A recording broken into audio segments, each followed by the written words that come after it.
नमस्कार, आपण पाहत आहे भांडा फूड न्यूज। एका दमात भ्रष्टाचारी कोमात, सोशल मीडिया, कर्जबाजारी, गुन्हेगारी, सट्टेबाजी, चोरी, मटका, जुगार, दारू, सावकारशाही, न्यायाच्या प्रतीक्षेत प्रशासन। भांडा फूड न्यूज, एका दमात भ्रष्टाचारी कोमात। दानवाड ऐतिहासिक घाटाला नवसंजीवनी, 10 लाख निधी, 5 कोटीचा प्रस्ताव। आमदार यड्रावकर। शिरोळ तालुक्यातील ऐतिहासिक व पर्यटन वारसा जतन करून त्याला अधिक चालना देण्यासाठी प्रयत्न सुरू असून दानवाड येथील 300 वर्षापूर्वीचा ऐतिहासिक घाट युवकांनी शोधून काढणं ही अभिमानास्पद बाब आहे। या घाटाच्या डागडुजीसाठी तातडीनं 10 लाख रुपयांचा निधी देण्यात येणार असून पुढील बांधकामासाठी 5 कोटी रुपयांचा प्रस्तावही सादर करण्यात आला आहे, अशी माहिती आमदार राजेंद्र पाटील यड्रावकर यांनी दिली।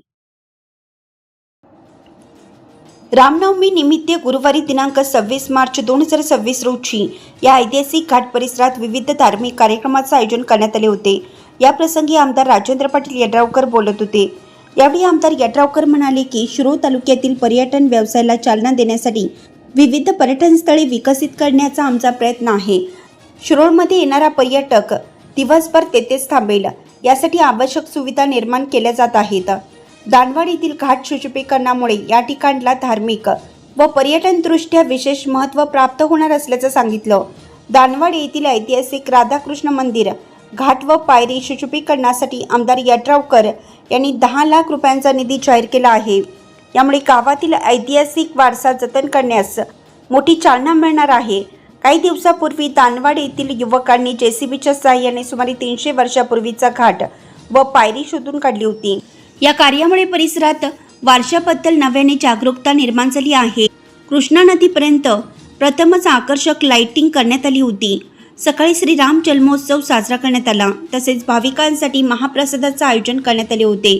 या प्रसंगी पंचायत समिती सभापती मिलिंद कुर्णे, पंचायत समिती सदस्य अविनाश पाटील, भवानीसिंह घोरपडे, विजितसिंह शिंदे, ज्ञानगंगा हायस्कूलचे चेअरमन शिवकुंड पाटील, गोटू तासगावे, मल्लिकार्जुन पाटील, अमोल बैरागी, संतोष धनकर, सचिन सांगलीकर, सुनील बेरड, संतोष बेरड, जितेंद्र बेरड, वर्तमान तिप्पण्णावर, संजय सावकार यांच्यासह ग्रामस्थ, भक्त मंडळी व तरुण मोठ्या संख्येने उपस्थित होते। दानवाड गावातील युवकांच्या पुढाकारामुळे हा ऐतिहासिक घाट पुन्हा प्रकाशझोतात आला असून जाहीर झालेल्या निधीमुळे परिसराचे सुशोभीकरण होऊन पर्यटन विकासाला मोठी चालना मिळणार आहे।